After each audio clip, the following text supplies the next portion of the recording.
Hello students, welcome to M for PRT and TGT. आज हम KVS pedagogy का topic transfer of learning, इसके अंतर्गत लर्निंग के प्रिंसिपल्स, कंडीशंस और इंपॉर्टेंस कवर करेंगे। ये वीडियो हिंदी इंग्लिश दोनों में आपको समझाई जाएगी। ठीक, अधिगम का हमने पार्ट 1 कंप्लीट कर लिया था, जिसमें हमने उसकी अर्थ परिभाषाएं देखी थी। अब हम इसमें सिद्धांत, उसकी दशाएं और महत्व देखेंगे। तो चलिए स्टार्ट करते हैं।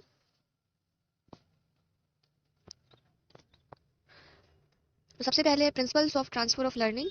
प्रिंसिपल या थ्योरीज कुछ भी कह सकते हैं, ठीक है। सीखने के सिद्धांत, सीखने के जो अंतरण होता है, जो सीखने का ट्रांसफर या स्थानांतरण है, उसके क्या क्या सिद्धांत है, तो इसके बारे में देखेंगे। तो सीखने के अंतरण के कुछ प्रमुख सिद्धांत है: मानसिक अनुशासन का सिद्धांत, समान अवयव का सिद्धांत, सामान्यीकरण का सिद्धांत, आरोपण का सिद्धांत और सीखना सीखने के सिद्धांत। ठीक, मानसिक अनुशासन का मतलब होता है मेंटल डिसिप्लिन। ठीक, समान अवयव का सिद्धांत मतलब थ्योरी ऑफ आइडेंटिकल एलिमेंट। समान मतलब होता है आइडेंटिकल, जो एक दूसरे से समान हो। अवयव मतलब तत्व, यहाँ पे अवयव का मतलब तत्व है या एलिमेंट्स है। ठीक, सामान्यीकरण, जनरलाइजेशन, आरोपण, ट्रांसपोजिशन और सीखना सीखने के सिद्धांत यानी कि theory of learning to learn. ठीक, तो हम एक एक सिद्धांत को देखेंगे। तो सबसे पहले यहाँ दिया हुआ है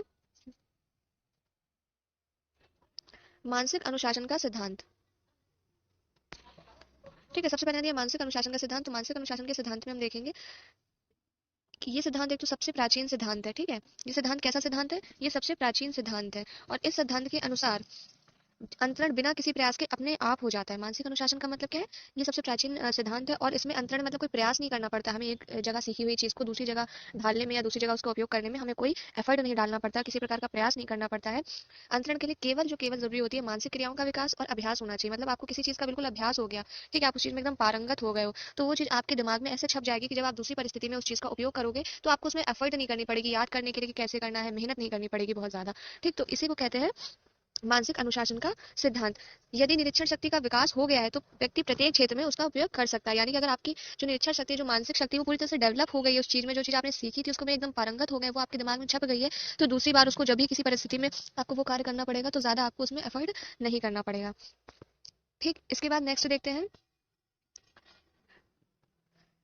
इस सिद्धांत का खंडन किसने किया। तो विलियम जेम्स ने सबसे पहले सिद्धांत का खंडन किया। हालांकि ये पूछा नहीं जाता, लेकिन ये आप नॉलेज के लिए इसको जरूर समझ लीजिए कि सिद्धांत का खंडन कैसे हुआ।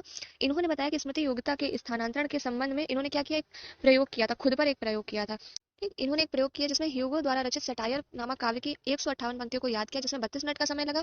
फिर मेल्टन के पैराडाइज लॉस्ट नामक काव्य को याद किया 38 दिन तक, जिसमें 20 मिनट का समय लगा। ठीक है, इसके बाद उन्होंने क्या किया, विक्टर ह्यूगो की जो सटायर की और दूसरी 158 पंक्तियां थी, इनको याद किया, जिसमें उसको 52 मिनट का समय लगा। ठीक है, इस प्रकार उन्होंने देखा कि सिर्फ याद करने से, अभ्यास याद करने का अभ्यास है, मतलब हम कोई चीज याद करें तो इससे जरूरी नहीं है कि आपकी जो स्मरण करने की योग्यता है वो बढ़ जाए। ठीक है, मतलब आप कोई चीज याद कर रहे हो, आज आपने इंग्लिश याद की, कल आपने हिंदी याद की, तो जरूरी नहीं कि आप रोज याद करो। तो इसका मतलब आपकी कैपेसिटी पहले थी कि आप 20 मिनट में एक क्वेश्चन याद करते थे, तो आपको फिर वो 5 मिनट में एक क्वेश्चन याद होना चाहिए। ये चीज जरूरी नहीं है, ऐसा हो सकता है बट ये सिर्फ एक्सेप्शन या अपवाद के केस में, ये जरूरी नहीं है। अगर आप 4 दिन तक याद करो तो इसका मतलब 20 मिनट वाली चीज आपको 5 मिनट में याद होने लगेगी।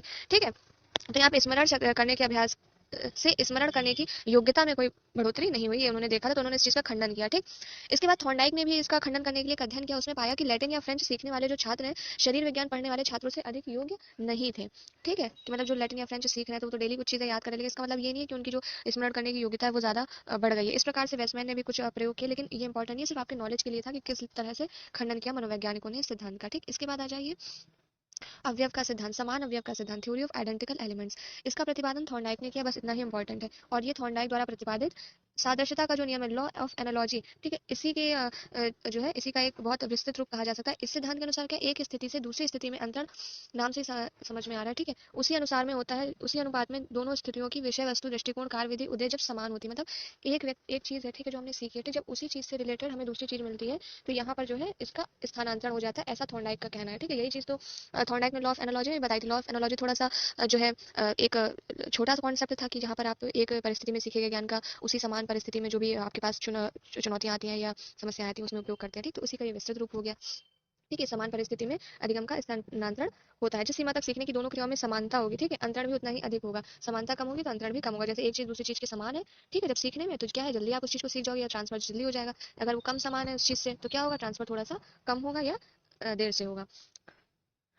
ठीक, अंतरण की प्रक्रिया में विषय वस्तु तथा विधि, मैटर और मेथड, ये दो कारक महत्वपूर्ण भूमिका निभाते हैं। यानी कि विषय वस्तु कैसी है, जिस चीज का अंतरण हो रहा है वो मैटर कैसा है, और उसकी विधि कैसी है, मतलब जो चीज हमें ट्रांसफर करनी है, जैसे हमने एक चीज सीखी वो हमने किस विधि से सीखी थी, अब दूसरी चीज में कौन सी विधि लागू हो रही है सीखने की, तो ये दोनों चीजें ही निर्भर करती हैं, विषय वस्तु कैसी है और मैटर कैसा है। जैसे पियानो बजाने के प्रशिक्षण का लाभ टाइपिंग में हो जाता है, वहां पर भी आपको कीबोर्ड की जो है बटन आपको दबानी होती है, हाँ टाइपिंग में भी बटन दबानी होती है, तो काफ़ी हद तक आपकी जो मेमोरी होती है ना कि कहाँ पे कौन सी बटन है हम दबाएंगे, तो ये चीज़ आपको फ़ायदा करती है इसमें टाइपिंग में भी। साइकिल चलाने से, स्कूटर का अभ्यास इस तरीके से, क्योंकि इन कार्यों में समानता होती है, बस इसमें और कुछ नहीं है। इसके बाद है सामान्यीकरण का या साम्यीकरण का सिद्धांत, ठीक है, थ्योरी ऑफ जनरलाइजेशन, मतलब उस चीज़ को जनरलाइज कर देना, सामान्य कर देना हर जगह। इसका प्रतिपादन जुड ने किया था। ठीक है, जुट के अनुसार सीखने का अंतरण वास्तव में छात्रों के द्वारा कुछ सामान्यीकृत सिद्धांतों के निर्माण के फलस्वरूप होता है। छात्र क्या करते हैं, अपने ज्ञान और अनुभव के आधार पर कुछ सामान्य नियम या सिद्धांत बना लेते हैं, जो भी उनको पूर्व में जो उन्होंने ज्ञान प्राप्त किया है और जो अनुभव प्राप्त किया उसके आधार पर उन्होंने बना लिया कि ऐसी परिस्थिति आगे फ्यूचर में कभी आएगी, तो हम इस परिस्थिति में जो हमने कार्य किया था, जो हमने जिस तरह से हमने इस परिस्थिति का सामना किया था या समस्या का समाधान किया था, वही हम इस परिस्थिति में भी लागू कर देंगे, तो हमारी ये समस्या का भी समाधान हो जाएगा। ठीक है, तो छात्र अपने ज्ञान या अनुभव के आधार पर कुछ नियम बना लेते हैं जिनका उपयोग वो नई परिस्थिति में कर सकते हैं। ठीक है, लेकिन इसका उपयोग तभी कर सकते हैं जब दोनों परिस्थितियों को समानता हो, कि उन्होंने पहले समस्या समाधान इन तरीकों से किया था, अब फिर वैसे ही मिलती जुलती एक समस्या आ गई, तो उन्होंने अपना सोच लिया कि हमने इस तरीके से इस समस्या का समाधान किया, तो उसी तरीके से हम इस समस्या को भी समाधान कर लेंगे, तो यहाँ पे समानता आवश्यक है। इसके बाद चलते हैं नेक्स्ट है आरोपण का सिद्धांत। अब आरोपण के सिद्धांत में क्या है देखते हैं। इसका प्रतिपादन गेस्टाल्ट मनोवैज्ञानिकों द्वारा किया गया था। ठीक है, यहाँ पर क्या मतलब है, जब एक गेस्टाल्ट दूसरे गेस्टाल्ट पर आरोपित हो जाता है, गेस्टाल्ट किससे रिलेटेड है, सूझ से। ठीक है, जहाँ पे भी गेस्टाल्ट वर्ड है वहाँ पे सूझ या अंतर्दृष्टि, इंसाइट, ऐसी चीजें आएंगी। ठीक है, ऐसी चीजें हमेशा आएंगी, इंसाइट, ये सब एक ही मतलब है इनका। ठीक, यानी कि एक परिस्थिति में अर्जित अंतर्दृष्टि या सूझ का उपयोग जब व्यक्ति दूसरी परिस्थिति की समस्याओं का समाधान करने के लिए करता है, तब क्या होता है, वो परिस्थिति में आरोपण हो जाता है। यानी कि एक परिस्थिति में जो आपने सूझ उपयोग की थी, आपके पास एक समस्या आई थी, ठीक है, अब आपने इस समस्या के समाधान के लिए, एक सेकंड, आपके पास एक समस्या आई थी और ये समस्या आई थी, आपने इस समस्या के समाधान के लिए एक सूझ का उपयोग किया था और इस समस्या को समाधान कर लिया था। अब आपके पास दूसरी समस्या आ गई, आपने उस सूझ का उपयोग इस समस्या में किया। ठीक है, आपका ये समस्या भी क्या हुई, ऐसा जरूरी नहीं कि इस समस्या का समाधान हो, यहाँ पर भी आपका अंतरण हो गया।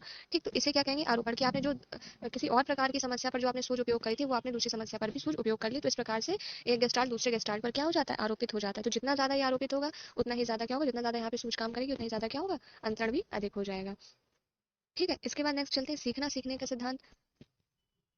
सीखना सीखने का सिद्धांत, theory of learning to learn. ठीक है, इस सिद्धांत का मतलब क्या है कि व्यक्ति एक ही प्रकार के कार्यों को करते करते उस प्रकार के कई कार्य करना सीख जाता है। उस प्रकार के कई कार्यों, यहाँ लिख सकते हैं, कई कार्यों को करना सीख जाता है जो उससे मिलते हैं। जैसे कि कोई मोटर मैकेनिक है, ठीक है, वो कोई एक इंजन पर कार्य करता है, उसको काम होता है कि उस इंजन सही करे, लोग आते हैं तरह तरह के इंजन लेके, खराब हो जाते हैं, वो सही करता है, उसका दिन रात उसी काम में बीत रहा है। तो क्या, जब कोई नए प्रकार का मॉडल का इंजन आएगा मार्केट में, तो वो उस चीज को भी सरलता से समझ लेगा। ठीक है, क्यों, क्योंकि उसने पहले से जो सीखा हुआ था उसका यहाँ पे ट्रांसफर हो गया, इंस्टेड ऑफ उन व्यक्तियों के जो नए हैं उस फील्ड में। जो व्यक्ति कार्य कर रहा था, जिसने पहले सीखा है, तो वो नए तरीके के भी इंजन को सरलता से सीख ले रहा है। ऐसा क्यों होता है, क्योंकि उस प्रकार के कार्यों को करने की जो है उसने विधि सीख ली है कि कैसे उस प्रकार का हम कार्य करेंगे। ठीक है, तो हो गया सीखना सीखने के सिद्धांत। अब अंतरण की दशाएं, किन किन दशाओं में अंतरण होता है ये देखते हैं। ठीक है, मतलब क्या क्या दशाएं जिसमें अंतरण होता है। अंतरण को प्रभावित करने वाली कुछ प्रमुख दशाएं इस प्रकार है, जैसे कि पूर्व अधिगम। ठीक है, पूर्व अधिगम से मतलब रटन तो नहीं होता है कि आपने कोई चीज पहले रटी हुई है उसका दूसरे में उपयोग कर लिया। ठीक, अधिगम का मतलब जब आपने पहले से किसी चीज का ज्ञान प्राप्त किया है, किसी चीज को समझा है, अच्छे से सीखा है, तब उसको क्या करते हैं आप, नई परिस्थिति में उपयोग करते हैं। ठीक है, तब ये अंतरण जो है आपका पूरा हो पाता है। ठीक है, यानी अंतरण को क्या प्रभावित करता है, पूर्व अधिगम। पूर्व अधिगम आपका जितना अच्छा होगा अंतरण उतना अच्छा होगा। तो पूर्व अधिगम होना चाहिए अंतरण के लिए। दूसरा क्या है, एब्स्ट्रैक्ट एंड कॉन्टेक्सुअल नॉलेज, यानी कि आपके जो अमूर्त ज्ञान है। ठीक है, अमूर्त ज्ञान है मतलब आपने पहले कोई चीज सीख ली, अब वो आपके संज्ञान है। मूर्त क्या होता है, जो सामने हो, अमूर्त क्या होता है, जो सामने ना हो, जो आपकी एब्स्ट्रैक्ट थिंकिंग में हो। तो जब वो चीज आपकी एब्स्ट्रैक्ट थिंकिंग में होगी, तभी आपके सामने जब वो दूसरी अधिगम परिस्थिति आएगी, आप उस एब्स्ट्रैक्ट थिंकिंग को यहाँ पर लागू कर पाओगे। अगर आपने सिर्फ सीख लिया है, ठीक है, मूर्त चीजों से सीखा है, ठीक है, अब आपके सामने मान लो उस परिस्थिति में दूसरी जो परिस्थिति आई, वहाँ पे कोई मूर्त चीज नहीं है, कोई मूर्त ऐसी चीज नहीं जिससे आप उस चीज को सॉल्व कर सको या ध्यान कर सको कि हमने इस चीज में ऐसा ऐसा काम किया था, तो हमारा ये समस्या समाधान हो गई थी, हम यहाँ पे कर लें। हो सकता है आपके पास पहले कोई मूर्त चीज हो या कोई मूर्त सीखने का तरीका हो, लेकिन यहाँ पर जो आपके पास समस्या है, यहाँ पर कोई मूर्त नहीं, यहाँ पे सिर्फ अमूर्त कार्य है। ठीक, तो आपके लिए अमूर्त चिंतन का डेवलप होना भी जरूरी है। ठीक, ये भी अधिगम के अंतरण को, जो ये दशा है, ये भी प्रभावित करती है। इसके बाद है सक्रिय व गत्यात्मक अधिगम। ठीक है, इसमें क्या होता है कि अधिगम जो होता है वो निष्क्रिय उत्पाद ना होने के ना होकर के एक सक्रिय और गत्यात्मक रूप में स्वीकार करना चाहिए। ठीक है, यानी कि सक्रिय होना चाहिए कि अधिगम जो आपने पहले किया हुआ है और अधिगम जिसका आपको उपयोग दूसरी परिस्थिति में करना है। ठीक है, तो ये अधिगम कैसा होना चाहिए, सक्रिय होना चाहिए कि आप उसका उपयोग यहाँ पर कर सकें। दूसरी चीज क्या है, गत्यात्मक होना चाहिए, गतिशील होना चाहिए, डायनेमिक होना चाहिए। ठीक है, और बाकी इसमें कुछ भी ऐसा यूजफुल नहीं है और ना ही ये पूछा जाता है। चलिए हम नेक्स्ट देखते हैं।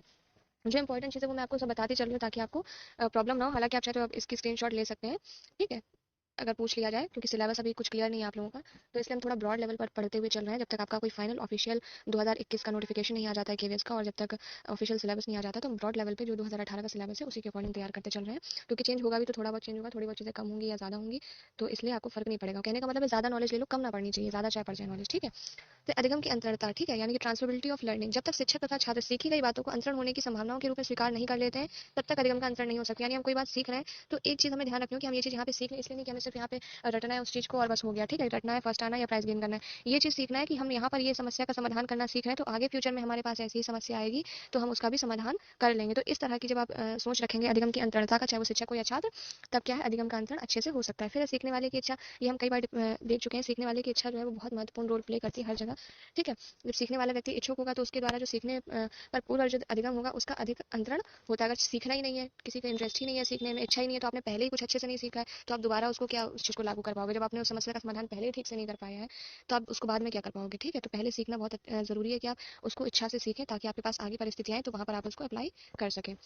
फिर है सीखने वाले की मानसिक योग्यता, जाहिर सी बात है सबकी मानसिक योग्यता एक जैसी तो नहीं होती है, जिसकी बुद्धि जितनी अधिक होगी सीखने का अंतर होता है। और कई लोग होते हैं पहले जो चीज़ सीखी है उसको 4 साल बाद भी याद रखना है, वैसी समस्या आई तो उन्होंने उसको समस्या का समाधान कर लिया। कई लोग होते हैं वो चीज़ उन्होंने सीखी है 2 साल बाद वो चीज़ भूल जाते हैं या उतनी ध्यान नहीं रहती, तो क्या होगा, वो अंतरण भी कम हो जाएगा, ठीक। इसके बाद देखते हैं सीखने वाले की जो शैक्षिक उपलब्धि है, ठीक है। शैक्षिक उपलब्धि जितनी ज्यादा होगी, शैक्षिक उपलब्धि का मतलब ये नहीं होता कि विषयों का आपने रटा हुआ है, ठीक। जितना आपने सोच समझकर ज्ञान जो है प्राप्त किया है, ठीक है, जितना आपने उस चीज को समझा है, जितना आप उस चीज में निपुण है, ठीक है, उतना ही ज्यादा क्या है अंतरण अच्छा होगा।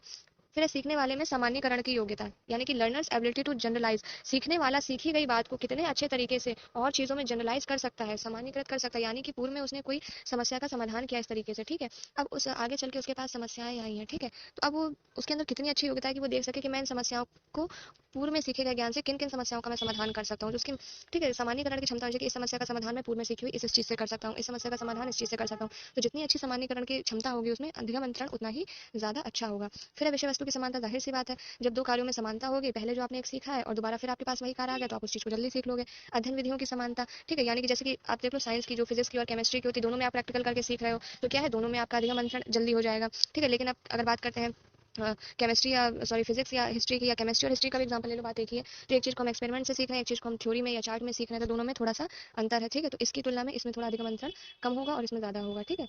तो ये हो गया। इसके बाद नेक्स्ट है विषयों के अंतरण मूल, ठीक। अंतरण मूल का मतलब क्या होता है, वैल्यूज, ठीक है। इसमें क्या होता है, जिसमें अंतरण मूल यानी जिन दो सब्जेक्ट्स के मूल या जो जिन दो कार्यों के मूल एक जैसे होंगे, ठीक है, जैसे कि गणित और विज्ञान, ठीक है, ये लगभग लगभग जो है समान होते हैं। मैथ में हमने कुछ जोड़ घटाना सीखा है, ठीक है, उसका उपयोग हम कर रहे हैं। फिजिक्स में भी कोई न्यूमेरिकल आ गया उसमें भी जोड़ घटाने का उपयोग कर रहे हैं, तो क्या है यहाँ पर अधिगम अंतरण अच्छा होगा, ठीक है। जबकि मैथ में हमने सीखा है कुछ और हम हिस्ट्री पढ़ रहे हैं, तो मैथ और हिस्ट्री में क्या है, मैथ की चीज सीखी हुई चीजें बातें हिस्ट्री में उपयोग नहीं आ रही है, बहुत कम उपयोग में आ रही है, तो यहाँ पे अंतर कैसा होगा, कम होगा। फिर है प्रशिक्षण। प्रशिक्षण का क्या होता है, प्रशिक्षण अगर आप किसी व्यक्ति को दे रहे हो तो उसकी क्षमता को बढ़ाया जा सकता है, ठीक है।